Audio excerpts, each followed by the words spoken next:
I'm Reverend Cheryl Burke, and I'm privileged to serve as an Associate Conference Minister in the Michigan Conference United Church of Christ. Today I'd like to talk about a different kind of privilege, however. Yesterday, a friend of my daughter asked to touch her hair. You see, my daughter's African American and her friend is not. Now, I don't remember any of my friends ever asking to touch my hair. That's white privilege. A month ago, I walked into an unfamiliar church to take my foster son to a visit, and I wasn't concerned that I would be treated as an outsider or afraid that someone would question my presence there. That's white privilege. When I was serving as an associate conference minister in the Illinois Conference in the Chicago Metropolitan Association of the United Church of Christ, my colleague, who's an African American, would tell me about the police stopping him when he would be sitting in a church parking lot because he got there early before church on Sunday morning, and they just wanted to check to see why he was sitting there.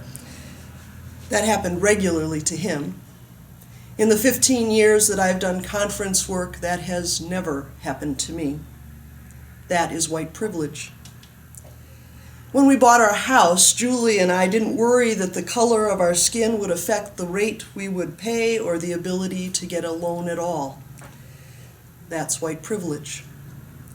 When I drive long distances and need to stop at a gas station or a restaurant for a snack, I don't worry that I'll be the only one of my race in the store or won't see someone else of my color in the restaurant.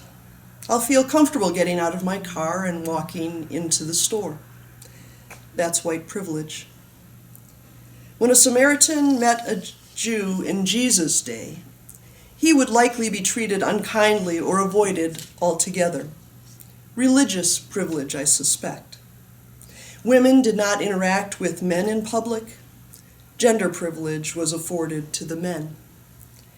When Jesus met a Samaritan woman, he was openly friendly and equalized the relationship by asking for her help. Jesus never used his ethnic, Egyptian, Jewish, or gender, male, privilege to undermine another person or to benefit himself. Well, there was that one time when he told the woman that he wouldn't give her a blessing that was meant for his people.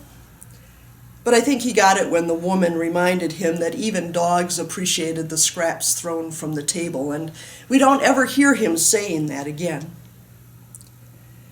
We all need to be aware of our privilege, whenever it arises, wherever it arises.